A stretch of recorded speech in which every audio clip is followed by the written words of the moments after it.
European press, Anders Fogh Rasmussen outlined NATO's latest plans for Eastern Europe. Now, that includes ensuring permanent international armed deployments on Russian doorsteps. NATO already has a so-called response force, but Rasmussen believes it now needs to be spearheaded. He also spoke of closer ties with Ukraine. The alliance is to decide the amount of aid it will send over to Kiev, which is currently involved in a bloody crackdown on opposition forces on its own territory. Let's get more analysis on this on the interview from James Corbett, who's the editor of the Corbett Report, an independent Japan-based news outlet. James, good to see you again. So how much of a game changer is all this for Europe? Well, sadly, the fact that NATO Secretary General Anders Fogh Rasmussen and the NATO powers generally have been exposed as liars over their repeated promises in recent years that there would not be the establishment of a permanent military base in Eastern Europe comes as no surprise to anyone who understands that this is just part of a string of broken promises that NATO has strewn behind them for the past 2.5 decades, going back at least to the point in 1990 where, according to both former Soviet President Mikhail Gorbachev and former U.S. Ambassador to Russia Jack Matlock, as well as declassified documents of meetings between the former German foreign minister and Soviet foreign minister, that there was a clear commitment made at that time in 1990 during the German reunification process that NATO would not expand eastward into Europe. In fact, the quote was not a thumb's width further to the east. And of course, that has been broken time and time again over the past 2.5 decades, to the point where we're now actually at the point where NATO is situating missile defense shield sites in Poland and in Romania, deploying guided missile destroyers to Rota, Spain over the next 2 years as part of the NATO missile shield, and of course culminating with Obama's announcement in June that $1 billion would be put towards a European security fund specifically to help Poland and other Eastern European NATO allies. This is just another part of that bigger picture that shows that NATO is not committed to peace and stability in the region. They are looking to be the dominant military power. James, so much information that you've just given us, but I just want to touch on what Rasmussen has just said. He said he kept avoiding the term permanent base, but when asked if there would be permanent NATO international deployments, he said yes. So what does that mean?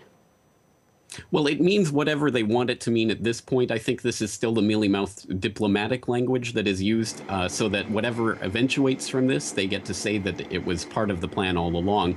I think we have to read this as a commitment towards the establishment of permanent military bases, specifically because that has been on the table now for a number of years and has been actively denied. So I think the fact that they're not coming out and saying this, and they are not specifying where these bases will be situated, is just part of the diplomatic dance that's taking place right now. But we have to understand that there is a permanent military deployment that is being considered right now that is absolutely a mark of brinksmanship that is bringing the world closer to global war and confrontation. How far will NATO go in supporting Ukraine? Well, that really depends on how far that they feel that they can go, and unfortunately, I don't think that there's any boundary to that. Obviously, Ukraine has been involved in a diplomatic effort with NATO to become a member since, at the very least, since the 2008 application to the NATO Membership Action Plan, and unfortunately, that process is taking place in the still continuing to take place in the midst of this Ukrainian crisis, which is itself an incredible mark of provocation and clearly, again, a sign of a commitment not to peace or stability or to the easing of tensions, but to the increasing of those tensions.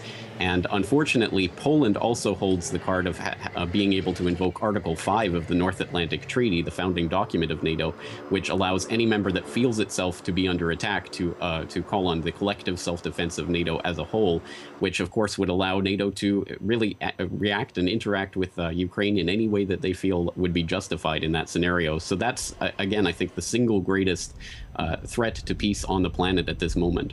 Why is Russia then say no longer willing to be a partner, as NATO puts it? I mean, that's the way they see it. This is, of course, intended to be a slight against, for example, Russia withdrawing from the talks, the negotiations that have been going on with NATO over the missile shield that NATO's been deploying, ostensibly to counter Iran, but it's being situated in Poland and Romania, clearly intended to be targeting Russia. So I think Russia is now understanding that NATO is acting in bad faith, that they are not going to fulfill their obligations, commitments, or promises, as is again being displayed today. And as a part of that, NATO is now calling Russia names in an effort to try to discredit them in this process.